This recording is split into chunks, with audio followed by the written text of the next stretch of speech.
This is the June 16th meeting of the Public Service Committee. My name is Councilor Tallman, Councilor at Large, and next to me is Councilor Bartley. He is the Ward 3 City Councilor. And that's it for now. We have a few appointments tonight and a couple of orders. Make a motion to take number one off the table. Number one, okay. Dear council members, subject to approval, I hereby appoint the following individual to serve as member of the Library Board of Directors for the City of Holyoke. Thomas Wilson, attorney, 21 Hampton Knolls, Holyoke. Attorney Wilson replaced Ms. Stephanie N. Marcotte and will serve her remainder term, and said term will expire February 2024. Take it off the table. So moved. All in favor? Aye. Aye. Mr. Wilson, welcome. Unmute. Toby? I know he's there. Oh, there I go. Oh, there you go. Now I'm fine. Good evening. Can you hear me now? Yes, we Good can. evening. As we usually do for new appointments to any of the boards here, just a little background, and most of us know you, but give us a little background and why you want to serve in this position. Well, I've been a big fan of the Holyoke Public Library since the library was on where the Dam Cafe is in Elmwood. My grandmother and my mother used to bring me there, and libraries are very important, learning to read, and our library is quite this, is quite the building with a lot of potential. And one of my favorite things I used to do when I was less busy was go to the Holyoke room and read the old newspapers. So that's why I want to make sure that this library stays the functional building, and it's really a big plus for the city of Holyoke, the Holyoke Public Library. Thank you. Any questions from anybody in the committee? Yeah, Mr. Chairman. Councilor Bartley? Yeah, just through the chair to Attorney Wilson. Toby, thank you for stepping up and being willing to serve.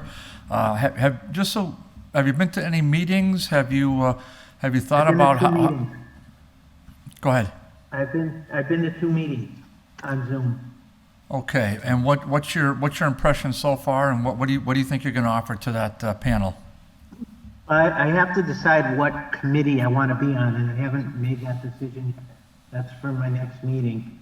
I think in a lot of ways I just want to make sure that the library stays where it is, but it also needs to be grow.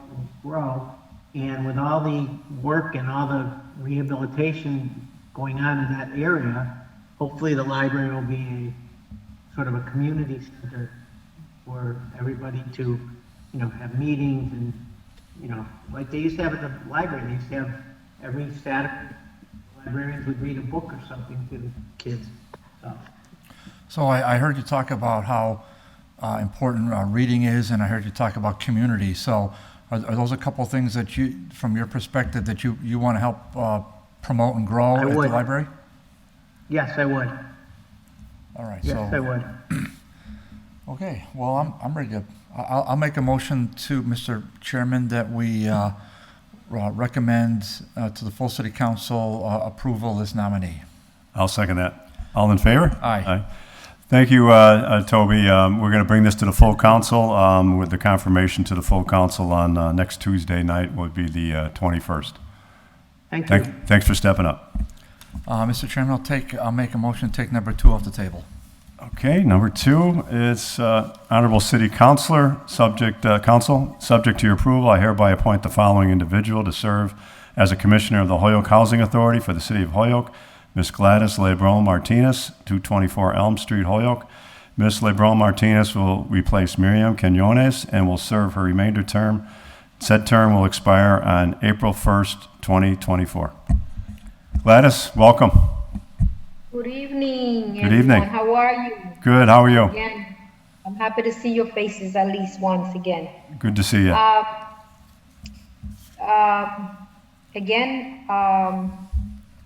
There's been an appointment for me to serve, and I'm excited, as you all know, serving as a city council for 10 years and 5 terms. I also served in the Holyoke Development Authority for 10 years. I know these will be hard shoes to fill from taking an opportunity that Ms. Myriam Quinones had to fill these shoes will be something that I will try my best to serve. I voted on many projects that Holyoke Housing Authority has taken up on, especially the one in South Holyoke at this moment. The one with Lyman Terrace projects, I was an advocate for that. And I think I can do, the best I can with what I know with the needs of our community. Thank you, Gladys. Council Bartley? Yeah, just through the chair to the nominee, Gladys. Nice to see you. So Gladys, one of the things we've talked about in City Council for years and years is the fact that Holyoke Housing is the largest landlord in the city, and yet it pays to the city next to nothing in terms of a payment in lieu of taxes. It's a little bit south of $4,000 at this point. Meanwhile, you have the Valley Opportunity Council, which is another nonprofit, actually pays a commercial rate. So I'm just wondering, just from your perspective, is that something that you would maybe consider bringing to the attention of the board, bringing it to the attention of the executive director? Because when you think about it, the number of calls to the police and fire, public works from Holyoke Housing Authority over the course of a year amounts to tens and tens of thousands of dollars. And yet, the Holyoke Housing Authority won't step up and remit a payment in lieu of taxes. So I'm just wondering what your position would be on that. What I can only say is that once I get briefed in and I understand better, I will bring that as a question to the whole board and understand why isn't that not happening. And for what reason, I don't know why they're being exempt. So I will look into that. Well, they're exempt because they're a government-funded agency. A payment in lieu of taxes, though, says that, well, even though we know you don't have to pay property tax, the residential rate, we still can make an agreement with the municipality, the host community, to remit some kind of a payment. And let me just add to what I just said, that in the last 2 calendar years, Holyoke Housing Authority has transferred $500,000 in 20 and 21 to the Mass Municipal Depository Trust, which is a government-based bank for only government entities. And the reason HHA did that is not to help Holyoke or not to help its residents, but to make more money, to increase their reserves. So I would simply ask that you just consider that. You don't have to believe a word I said. You can look it up in the meeting minutes. Hopefully you've had a chance to review prior meeting minutes before you get on the board so you know what's going on. Because a lot of us are counting on you, Gladys, as a straight shooter, not just as a yes person, but as a straight shooter to advocate not just for the residents in HHA, but for the city. So hopefully you'll take the opportunity to do that. Thank you. Thank you, Councilor Bartley. Gladys, a question I have is, have you been to any meetings? Have you seen any meetings yet on Zoom recently? I have not. My apologies, I have not. But I met sort of like briefly with a commissioner somewhat and briefed me a little bit about it. But I know that I should have and I did not get a chance to do so.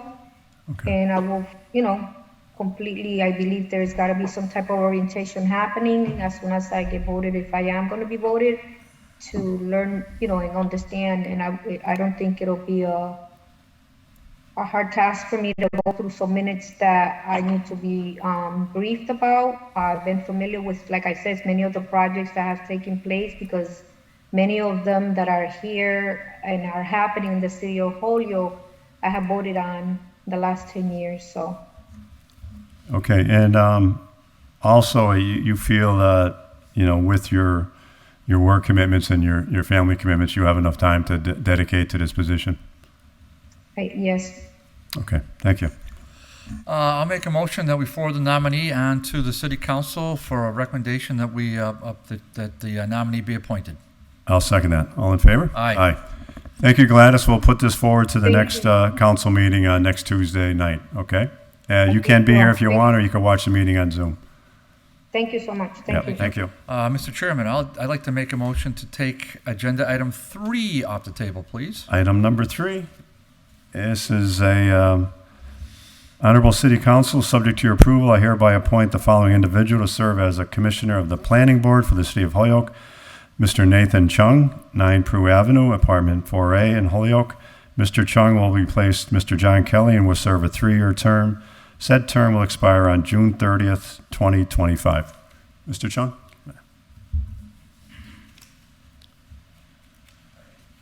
Or you could come in here if you want to sit. Either way. Either way, or just turn the mic. Yeah, come on in. Yeah, Take a seat. More comfortable, sit down. And there's a button there. It'll turn green. Right in the middle of it, there should be a button. Yep. Okay. As I said earlier, you just give a little background of yourself and why you want to serve in this position for the city of Holyoke. Yes, thank you. I'm Nathan Chung, 9 Prew Avenue, apartment 4A, Holyoke. I currently work in my full-time work capacity as the grants administrator for the City of Northampton Office of Planning and Sustainability. I have formal education in regional and urban planning from getting my master's degree in regional planning at UMass Amherst last year in 2021. And I've been always interested in trying to improve communities, especially I'm really interested in making them more walkable, encourage more harmonious and interesting mixed use, and also mixed types of housing, so people of different income levels and backgrounds can live closer to each other. So I think if I'm appointed to the planning board, I'll bring these kind of lenses into looking at applications and also for helping draft the new master plans. Okay. Thank you, Nathan. Councilor Barley? Yeah, thanks, Mr. Chair. Yeah, so Nathan, you've served on what other municipal boards elsewhere? I mean, so you're in Northampton. Tell me about the job in Northampton. How long have you been there? I started in last November. November 15th is my exact date, 2021. And my specific job is assisting our community development planner to administer federal community development block grant, which comes from HUD, or Housing and Urban Authority. So I'm more of the day-to-day administrator support. I help track our budget, process invoices, support our community development planner with reviewing and writing new plans. And my director, Rain Fiden, he also encouraged me to get involved in other aspects of the office, such as sending out bid requests for different projects. Okay, so how's it going with the job? Oh, I really appreciate the whole culture and style. The work can be sometimes a little tedious, but overall it's a very meaningful type of work. The underlying intent is to try to improve community. Specifically, the CDBG grant is targeted toward improving low-income communities and low-income individuals and people with disabilities. So there is a lot of kind of a social and community-minded intent behind that, and the culture of the office is very warm and autonomous. They really respect self-direction, along with a lot of accountability. So I'm enjoying the job very much. That's great. It's good to be in a good work environment. Now, Yes. Now you've been in the city since when? I moved here. I purchased a tiny condo for myself to live in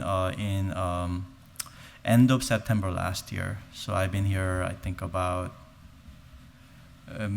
9 months or so. 9 months. Okay, so one of the things, and so we're I'll make a motion to move this forward. But one of the governing document for the city is a charter, as you're aware of that. And in our charter, it calls for a two-year residency prior to being appointed to any board. So based upon what you said, you probably wouldn't make the cut in the charter. So, but what I'm going to do through the chair is once we're done with the questions, we'll move your nomination to the full city council. I think that's probably the best thing to do, but we're also going to need to get a legal opinion. Right. Because, the charter doesn't say, it says, shall, it doesn't say, may or whatever. So we just want to be, aware of that, and I want you to be aware of that. Certainly your resume speaks for itself, and we did see you down here one time relative to a matter in Springdale. Yes. And so that's it's important to have civic engagement. We always appreciate that, and we want you to be involved for sure. We're not about, especially when you're volunteering, right? So we're not about denying opportunities for volunteers, hardly ever. The prior two, one was a volunteer on library, but the second was a paid deal. So there are paid deals as well. So you just keep that in mind. But I need to be, I need to just advise you of that, and then we'll just see what the law department says. So just want you to be aware, okay? Yes. All right. And yeah, I did ask that question, during the early part of this process, and I guess I heard from some different sources that there is no minimum residency length requirement, but I understand that there is another piece of right. There's actually a law about it, so I understand. So I'm going to I'm going to just hold back, Mr. Chair, and I think I can call up the order. We have that. It's section 45. Okay. So We do have Attorney Bissonette online. Yeah, if Is there? yeah, I hate to put Attorney Bissonette on the spot, but certainly I'd want to Get an opinion. I certainly would want to get an opinion. I mean, because something like that, especially unless Attorney Bissonette wants to give it, he's prepared, but I'd be hard pressed to. I mean, it's up to you, Pete. If you want to make, make a motion to suspend. He's not here right now. He was there for a second ago, and then I think he's off. So I'm going to make one motion now that we ask the legal department to give an opinion relative to Section 45 on the 2-year residency prerequisite. So and have that sent to us in writing for the next meeting. So for the next, it should be by Tuesday. By Tuesday, yeah. You think they can get that to us? Well, I mean, I guess for the appointment, yeah. For the sake of government, just to keep rolling. Yeah, I think that's important. Worst case, we just table in full city council. Yeah, I know that the position is needed. It's an important position. Yeah, it's very important. Yeah. Okay, I'll second that. We're going to bring this forward to the council pending the law department review of the Section 45. I want to thank you for stepping up, and I think even though you've only been here less than a year, you got definitely good qualifications, and we need people like you to serve on these boards, and especially with your background, I think it would be an excellent choice that the mayor put forward. So, Pete, just a point of order. We just got to take a vote. yeah, all in favor? Aye. Aye. Okay. We'll bring that forward. Okay. Okay. Yeah. Thank you. Yeah. Thank you so much for your time. Thank you for stepping up. Appreciate you. Thank you. Thank you very much. All right. Mr. Chairman, I'd like to make a motion to take number 4 off the table, please. Okay, item number 4, dear honorable city councilors, at Parks and Recreation Commissioners for the City of Holyoke, as Park and Recreation Commissioners for the City of Holyoke, we write to inform the Holyoke City Council of the Parks and Recreation Commission's decision to appoint Tom Reynolds as the new director of the Parks and Recreation Department. Mr. Reynolds is a resident of Holyoke, and he is scheduled to start in his position of director on June 13th, which is already behind us. It's already started, I guess, right, David? Today's the 16th, but come on in. Why be technical? Yeah, you're here, and we're happy to have you. Tom, as I spoke to you earlier, give a briefing. We got your resume here tonight. Give a little briefing on your background and why you want to serve in this position. Yeah, I'm excited to serve back to the city that gave me, so many options and opportunities when I was going through the end of high school and college. Through the Parks Department, actually, I was a lifeguard for Prew Ave Pool. I set up the Roberts Field complex for the flag football stuff. I had pulled away from Holyoke for a couple of years due to a great job, and I came back and just wanted to be able to give the opportunity that I was given back to some of our youth in the area. Super. David? Yeah, okay, through Chair Tom, welcome to City Council. We'll hope to see you in here plenty of times over the course of your tenure. I think we've had Terry Shepard had a 35-year tenure. And before Terry, Pete, just so I'm clear, I don't want to mess up. Who preceded Oh, Terry? it was Carolyn Porter. Porter. Carolyn Porter. Carolyn Porter, okay. Before her was Mr. Mr. Chesky. Chesky? Chesky, yeah. Okay, so that's 3 in the last 50 years. Yeah. So that's a lot. Sure. So it's a department that's in transition. It's a department that was put under Public Works some years ago under a prior mayor. Have you given any thought to whether or not you want to remain under Public Works, or do you want to go back to being an independent department? I haven't really thought about what we want to go with that. I just started Monday, so I'm still trying to grab on everything that's happening. It's a lot of moving parts in the department, which is good. Makes every day a little different, but something we'll look into and see where we want to go with that.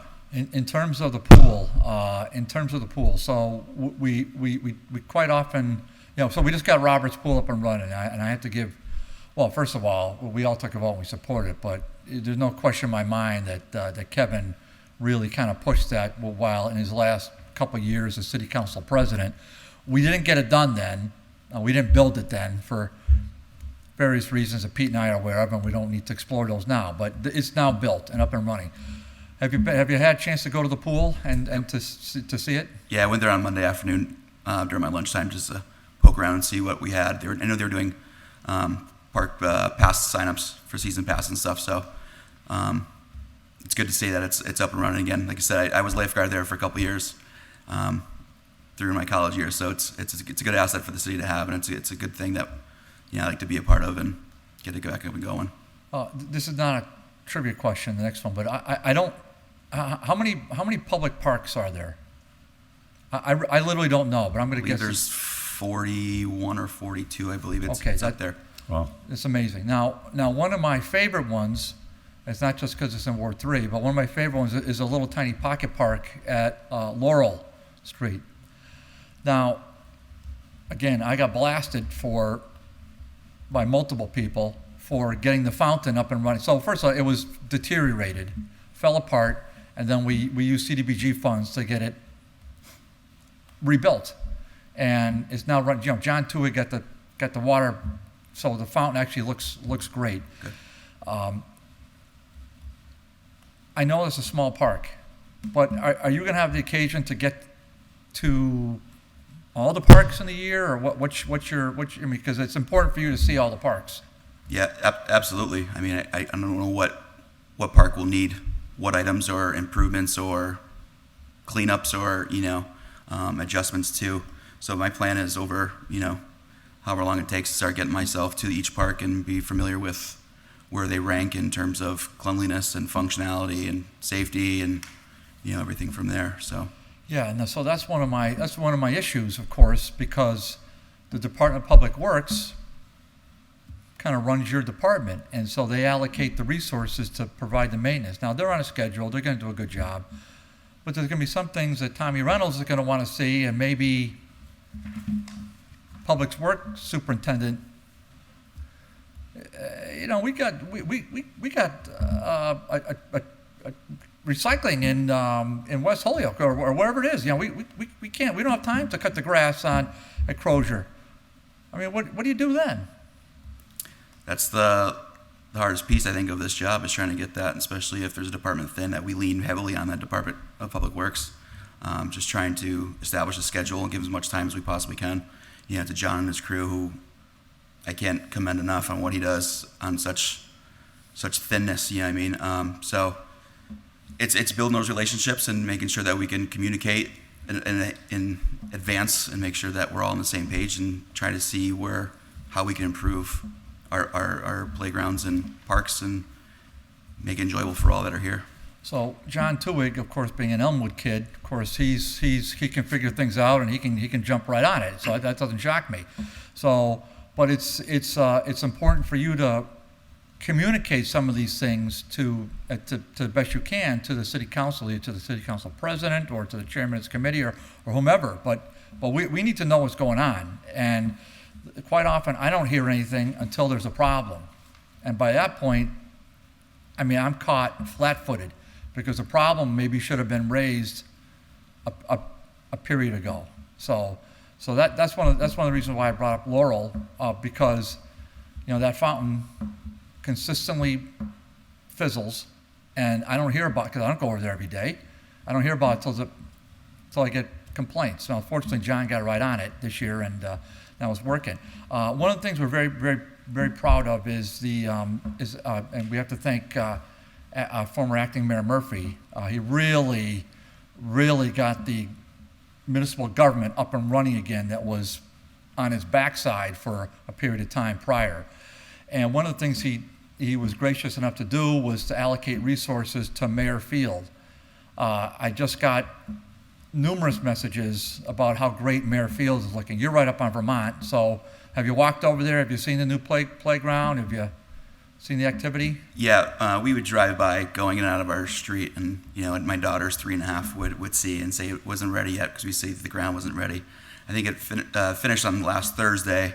I believe we went down there on Saturday, and I've never seen so many people that wasn't a part of a baseball or soccer league there on Mayor Field just playing, and it was great to see. It's busy. It's been busy every day I've been driving by, so it's wonderful. And we got to thank Terry Shepard too, because Terry, John Tuig, myself, we were up there 7 years ago.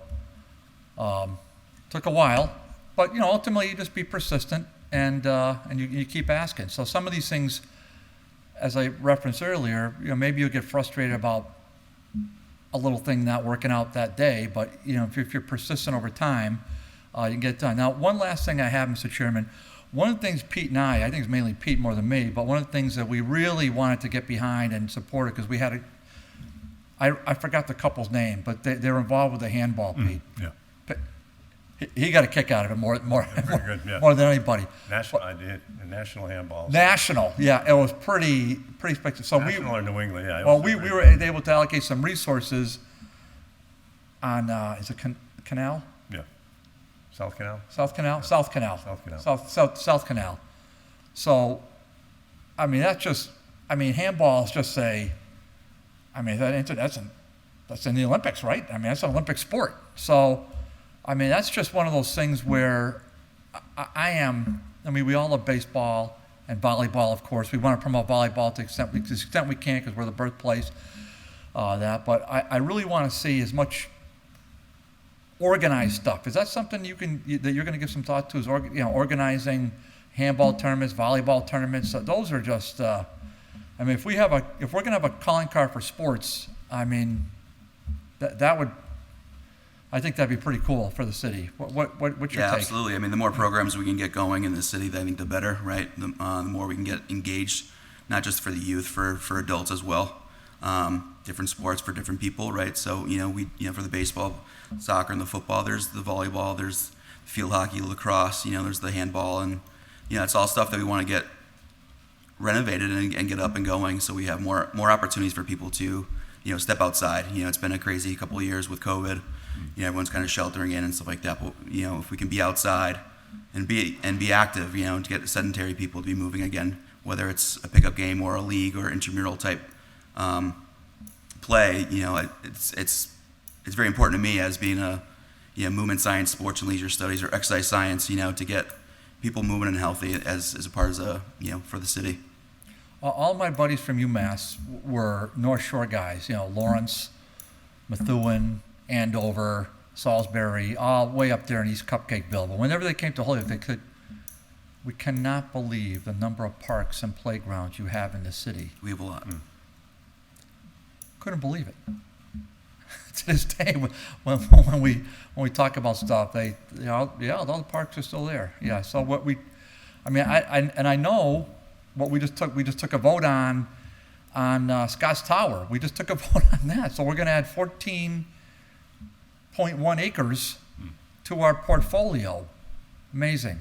So you're going to have to find not just employees probably, but you're probably going to have to start recruiting some volunteers as well for the ball fields and for some of these open spaces that we have. I mean, you got your hands full as far as that goes. But I mean, Holyokers usually step up, in my opinion. They generally step up, but I mean, there's a lot of ground to cover. So, anyhow, good luck. Thanks. You all set? I'll state that also Jose Maldonado Velez is one of the counselors. He's here on Zoom, so if he has any questions. But it's looking at this resume, like I said, I know probably got it in an email, but looking at this, I like the part about the conditioning, the strengthening, you know, getting people moving, and Ironman triathlon finisher. I'm saying that's something not everybody can do. I'm saying, look at that. I'm saying I watch those things sometimes. I say, how do these people do this? And that takes dedication, conditioning, and I really to see that. Track and field official. I mean baseballs. I mean it all fits in. You know, I mean we have the rabbits field, the track. We have the baseball field, several diamonds, and I know it's a position that's really important in the city, not just athletic-wise, but also for the kids. You know, we have the Easter egg hunt, or they have the Halloween. We have first night, and I'm sure you've seen all that. And I really glad you decided to get involved. And going back, I don't know how many years you went back to Pool, but quite a few years. And you come back to, you know, here you are, you know, full circle coming back in this position. I think that's important. But as Councilor Barley said, it's a big task, and I was put under, you know, the DPW, and I think, you know, what you have to do is, part of it was mentioned was communication, you know, communicating with the people and to people that the council or the mayor, you know, what you actually need to get this place in order, get the parks in order. And that's important, because I've been here my whole life. I didn't realize we had 41 parks or 42 parks, public parks. I mean, A lot, Pete. and there's some I see that, you know, I don't think of, like the one over by Maple Street coming down by the Roberts Field, that one that, was that called, not Cary Park, the Irish one, right? Remember the litter used to go along the fence? Oh. You know what I'm talking about. It's a big area right across from the new. Yeah, we tried to get the fence removed. Right. Twice. Yeah. We're still working on getting the fence removed. And that's a park. I mean, not too many people go in there, but it's a pretty big piece of land. So that's come off 391. Welcome Yeah. to Holyoke. There's a huge chain link fence. Yeah, there. yeah. Half the time it's broken. Yeah, and right. Half the time it's filled with litter. Welcome to Holyoke. But That could be improved. I think it's looking better. I think it's looking a little bit better. It's looking better. Yeah. Still But- say remove the chain link. Yeah. But I really think that you're an excellent person for this position. I'm glad the parks directors, you know, brought you forward, and I wish you well. Thanks for stepping up, and keep us informed of what's going on every so often. Will do. You know, just to keep in touch. We're here to support you. You know, we want the best for our citizens, and we want the best for our parks. So I'll make a motion that we support the Park and Rec Commissioner's appointment. I'll second that. All in favor? Aye. Tom, we're going to bring this forward to the full council next week, and good luck, all the best, and in your position. Thank you, counselors. Have a good night. Good luck. Mr. Chairman, could I like to make a motion to suspend our rules and to take 5 and 6 together as a package, please? I'll second that. Items 5 and 6. Number 5, introduced by Howard B. Grainer Jr., ordered that the Victory Theater principals appear before the council to provide us an update on the status of the Victory Theater. And this was in October of 2021. And also, this one is introduced by Councilor James M. Leahy and Howard B. Graney Jr. Order that the representatives of the MIFA Victory Theater come before the Public Service Subcommittee to discuss how the theater stands in funding and an expected opening date of the theater. And online here we have Mr. Don Sanders, MIFA Victory Theater. Welcome, Don. I think you're on mute. Oh, okay. There you go. Okay, welcome, Don. Okay, now you can see me too. Yeah, we can see you. Did you get our orders? You heard everything that we had to say? Yes, I did. Okay, And okay, if you could- I've been here since the session began, but I didn't realize I was muted and my video was off. Super. So So if you can give us an it's, update, yes. that'd be great. Yes, absolutely. So some actually very exciting developments in the theater, in its movement towards reopening. I think that the starting back in December, we had a unanimous vote from the state legislature by the Senate and the House, and signed into effect by the governor of a first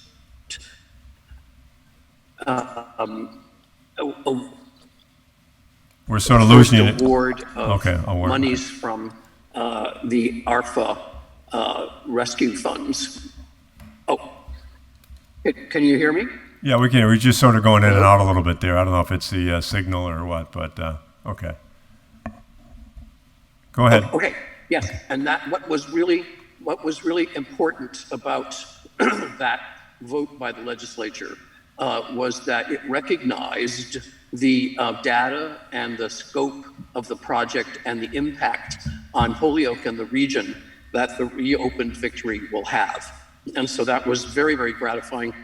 And just to reiterate some of those facts, the studies of the reopened theater show that it will bring as many as 70,000 people into Holyoke during the course of the year. It will be a business that takes in about $3.5 million, and it will affect the entire region. And it's very hard for us. I mean, unless you go down to New York City, and of course the COVID times have made it a little not as much of a poster child, but when you see the crowds flowing in and out of theaters, Broadway theaters, we have to remember that the Victory is a Broadway-sized theater.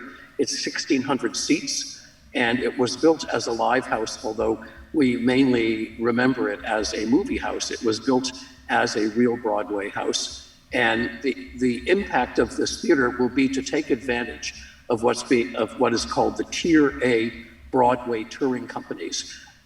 And those would be productions like Hamilton or A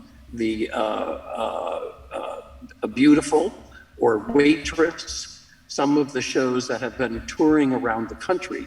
And at the moment, those shows have to play in the nearest place they are to us is at the Bushnell in Hartford.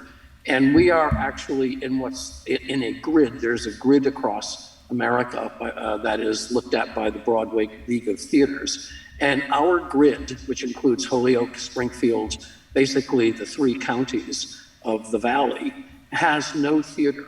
And that is what is really one of the, aside from the terrific cultural and entertainment fund, it's a real business. It's an economic reality that Broadway touring shows will bring in that kind of attendance and income.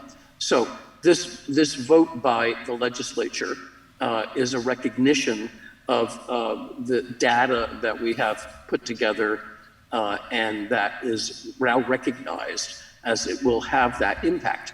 Now, the other important thing about there's another smaller bill making its way, and we think that we will be successful with that. What it translates to is money. The money from the December bill is being translated into where we had to redo the infrastructure which was driven by natural gas. And we all know that natural gas is now out and it has to be converted to an electric systems. So the architects, Durkee Brown and Werenfelds, and the engineers are, as we speak, reimagining, redoing the drawings, which will be ready by September. So that's for us a very gratifying development. If you've driven by the theater at all, we have actually done a little spiffing up thanks to the planning board with putting polycarbonate on what had been totally plywooded windows and done some repainting of the plywood that had to stay because it wouldn't be suitable for polycarbonate. And I have to say that it really, I think, does give some sense of what the theater will be like when it's got a shinier exterior. So that's happened.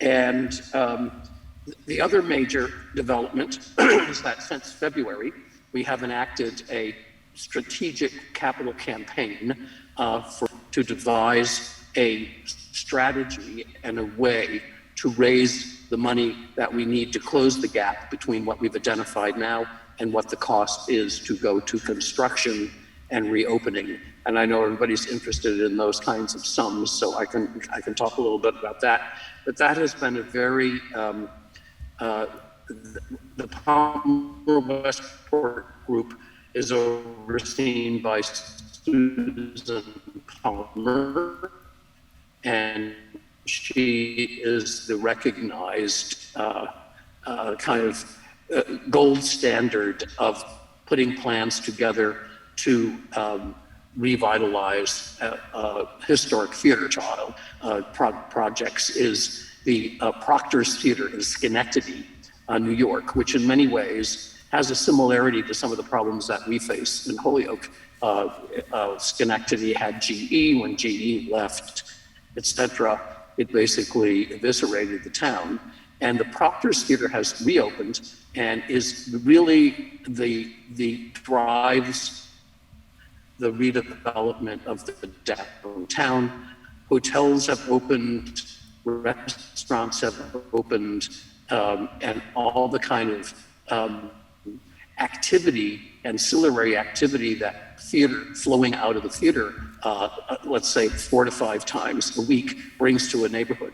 So we've been engaged in that strategic plan, February, March, April, May, June, and we have an anonymous donor who has pledged $1,500,000 for matches to that money, and it is really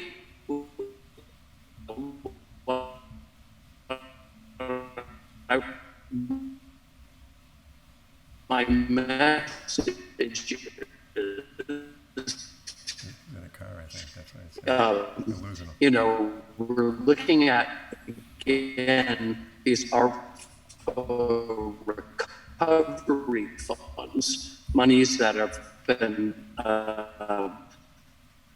voted by the federal government to exactly bring rescue to cities, particularly gateway cities. And there's about $4.3 billion out there that we are actively working on accessing. So I want to we've got to become very proactive as a city and as an administration to access those funds.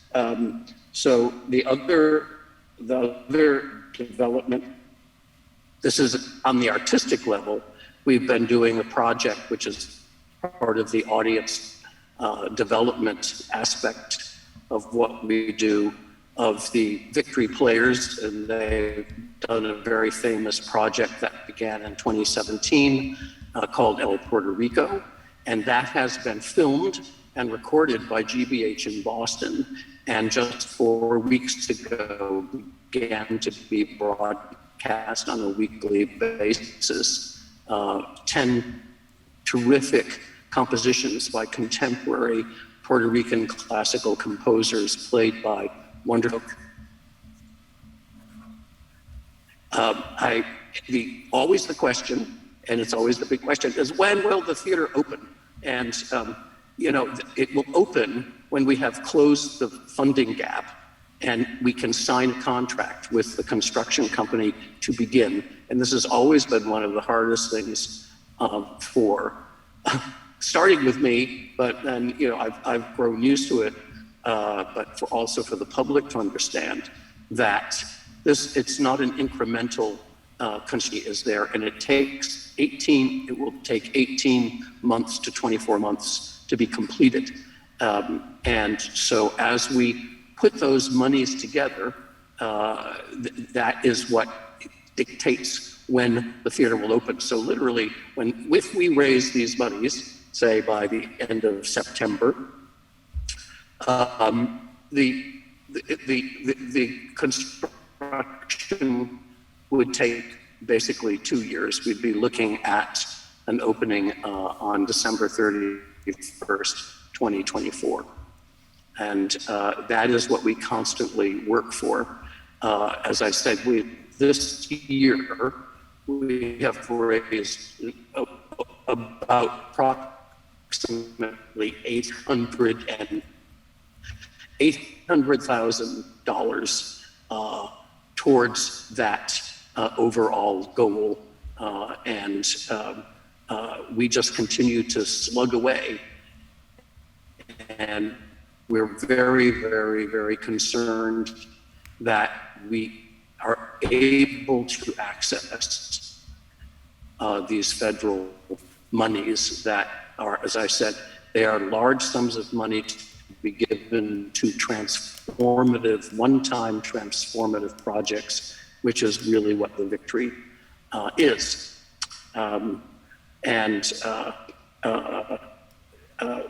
We've, in terms of actual, when people go by the building,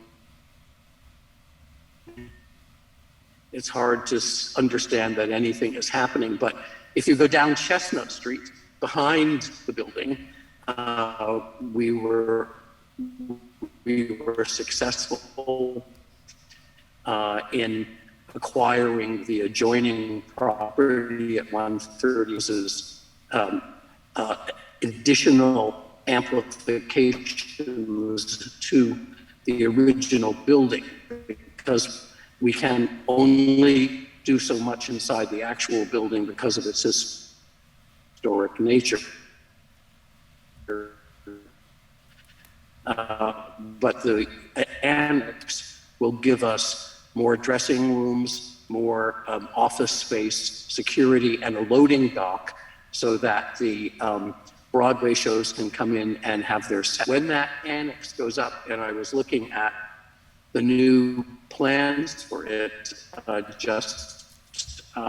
because they were affected by the change to the electrics. So those are the updates. I mean, to do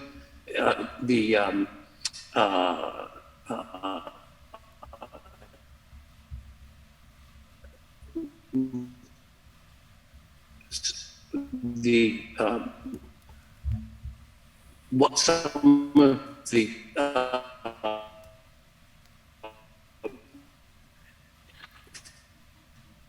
issues with that are exciting as well. We have the murals, which were on either side of the proscenium set. We have been talking with the Community Preservation Committee about how to have an exhibition in a suitable way of what parts of those murals, so that they will be kind of a poster for the reality of what the theater is and what it can do. Thank you, Don. And I'm happy to answer any questions. We might have a few here, yeah. We having a hard time hearing you. Yeah, we're on Zoom here. We're having a hard time. Yeah, but go ahead, Councilor Bartley. Yeah, it's just really kind of so Don, we heard you for about, I'd say 60%. The other 40% was completely garbled. So it was kind of it was tough to. It was. Yeah, it's tough. It's not coming through too good.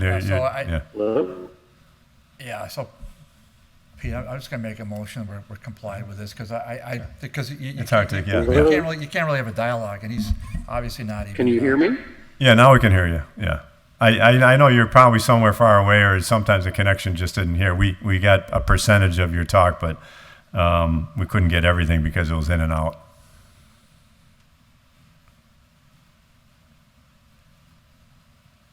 Yeah, I think.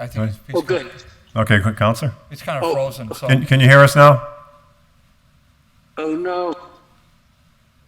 No. Yeah, so, Okay. yeah, maybe if Don could consider putting in maybe a one-page, yeah. one-page summary about the Okay. topics he had. I mean, he went through political stuff, he went through Well, I construction would stuff. be he went- happy to come back in at the next meeting in person. Yeah, I will Counselor Barley made a statement which makes some sense. If you could just put like a one-page Yes, I can. document together so we can get that to the rest of the council. We're going to put this as complied with. I took a lot of notes. I took 2 pages worth of notes here. But if you could put a little bit in there about the background, how much you're progressing, the money that you've got now and the money that you'd still need to raise would be great, because I think a lot of counselors want to know those answers. I will do that. And you could send that to Jeffrey, if you could, our administrative assistant, and you can get that to the rest of the council. And get to the Yeah. clerk. And the clerk, send it through the clerk too, the city clerk to. That'd be great, Don, okay? Okay, thanks, Sure. Don. Thank you so much. I'll make a motion that this has been complied with. Okay, I'll second that. All in favor? Aye. Great. Thank you so much, Don. You have a great night. Thanks, Don. Mr. Chairman, I'll make a motion to take number Okay. 7 off the table. Okay, good night. Item number 7, introduced by Councilor Jose Maldonado Okay. Velez, ordered institute a quarterly town hall where residents are able to come in and express their concerns with more time allotted than public comment section. Jose, you're here. Thank you, It's on you. Mr. Chair, and hello, public. Hello, good committee. evening. Happy Thursday, happy Thursday night.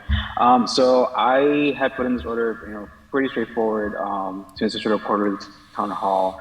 And what I mean by straightforward, I mean like at the surface is pretty straightforward. I know there's more. I know one of the questions that was asked when I put it in was, if this would be in a specific committee. Is this something that we just are, we just do every quarter, mandated by a rule or something?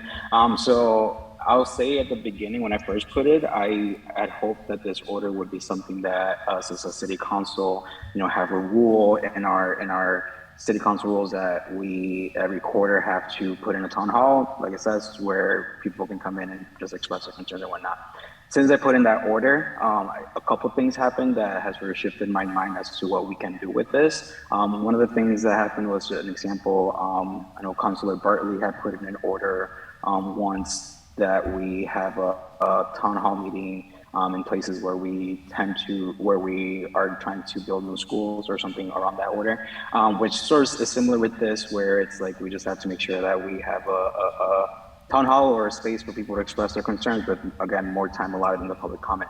The other thing that did happen in the last couple of months, that was the HDME town hall that we ended up having at the senior center, which was simply done because Councilor President McGee put in an order that we hold this town hall,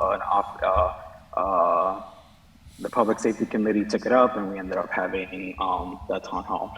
So with that said, where I'm at with this specific order, and I would love to hear what y'all have to say as a committee around like what your thoughts are around this and town halls and whatnot, is that I do want to have a town hall around certain specific issues that our city faces, and I will put in that order, similar to what President McGee did, and that order should be coming soon.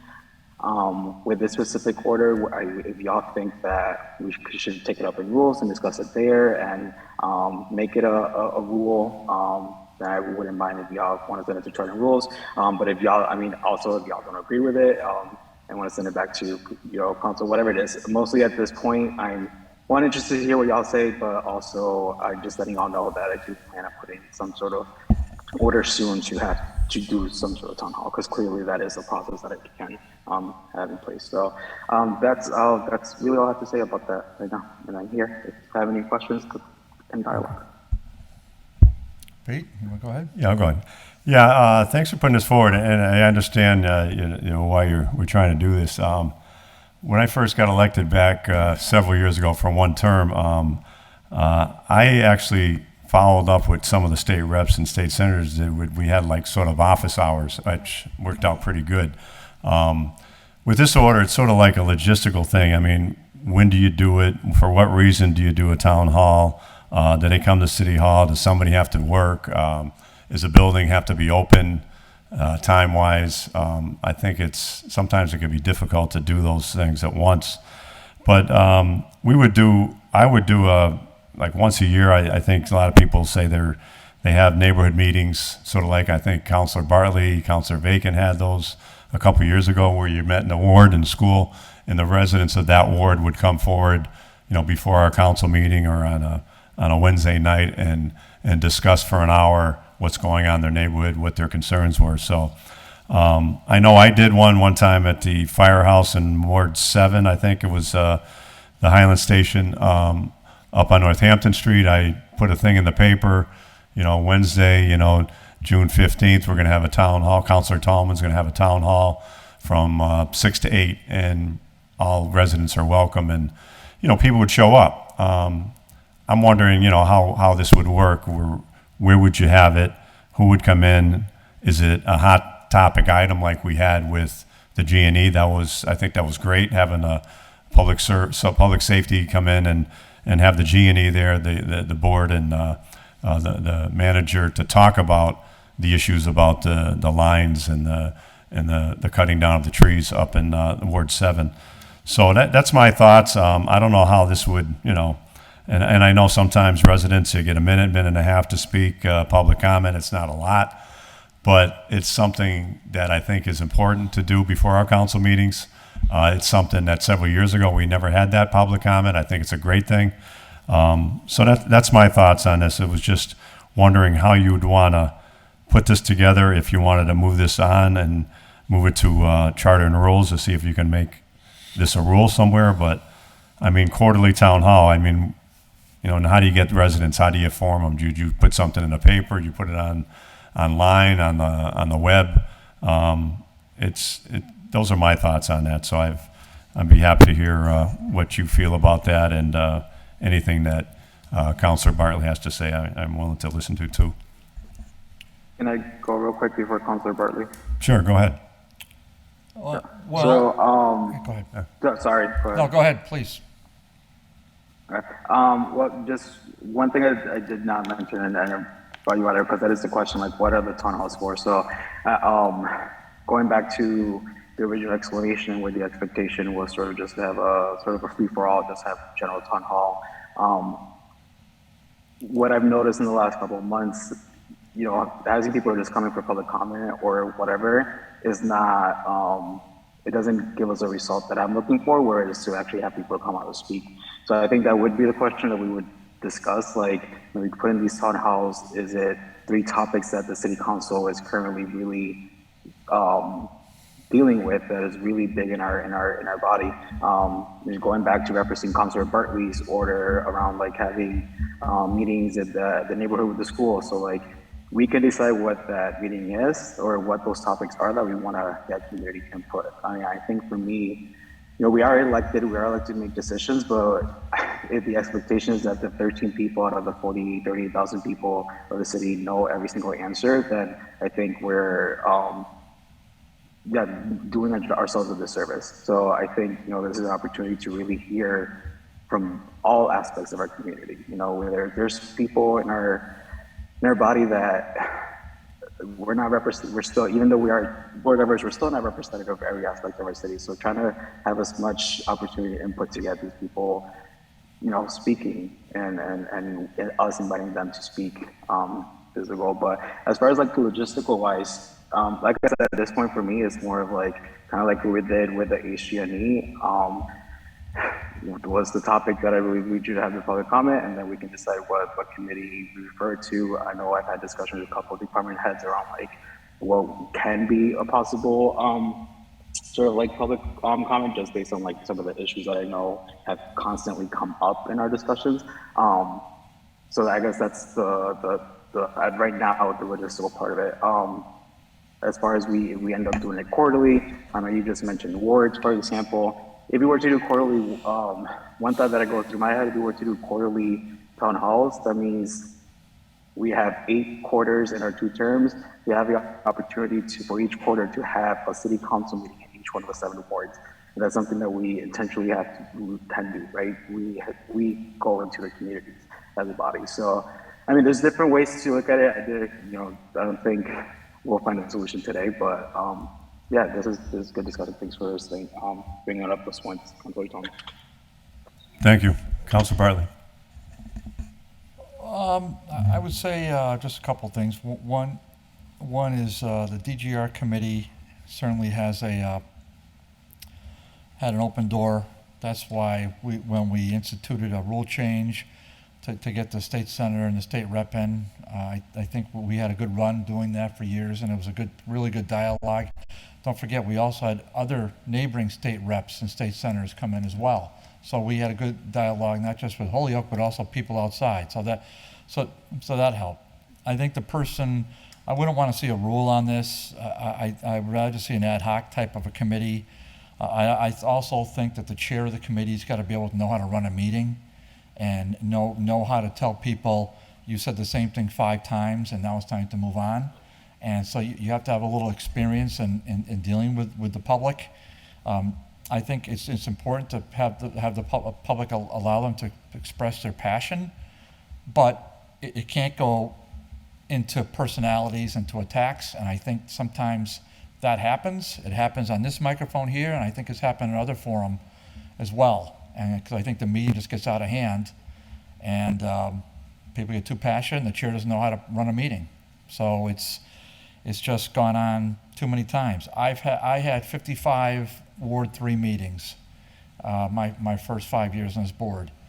And when I stopped doing that, I turned to doing a newsletter, and I sent out probably at least 100 newsletters in the last 5.5 years. So the communication gets out there from my part.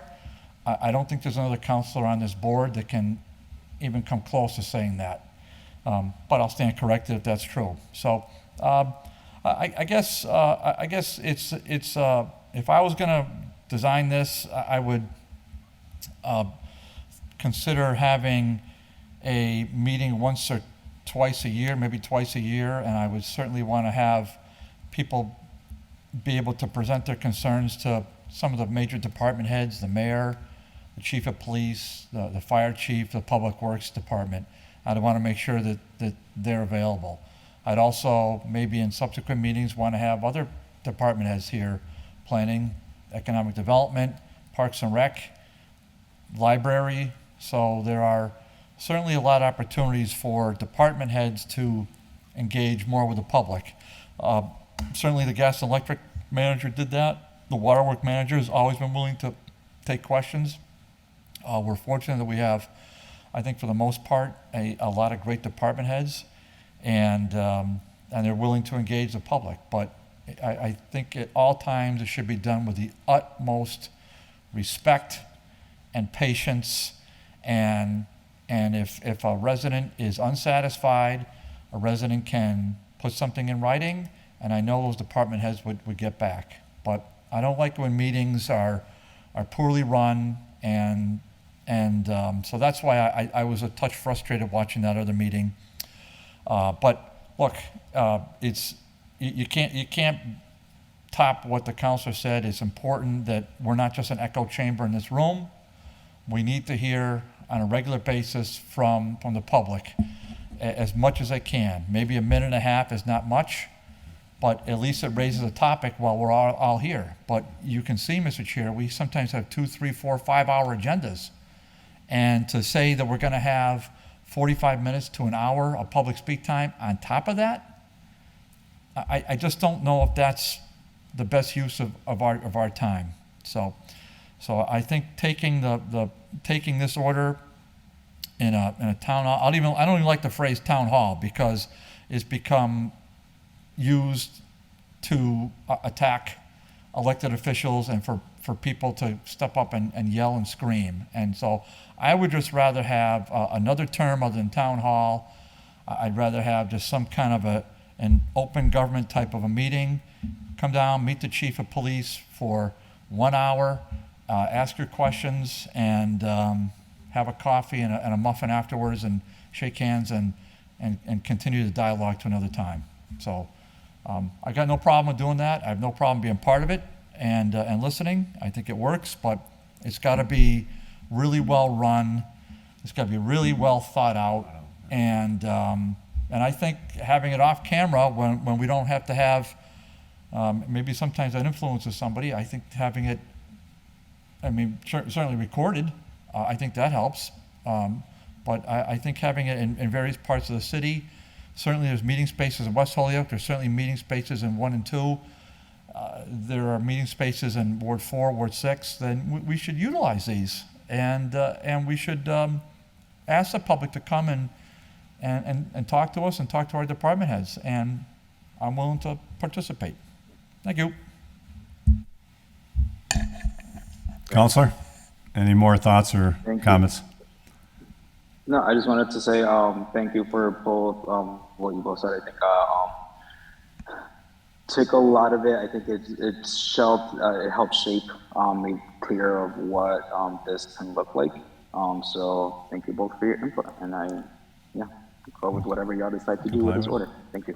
I'll make a motion that this order has been complied with.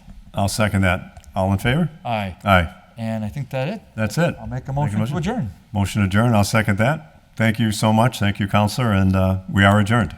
Okay, thank you.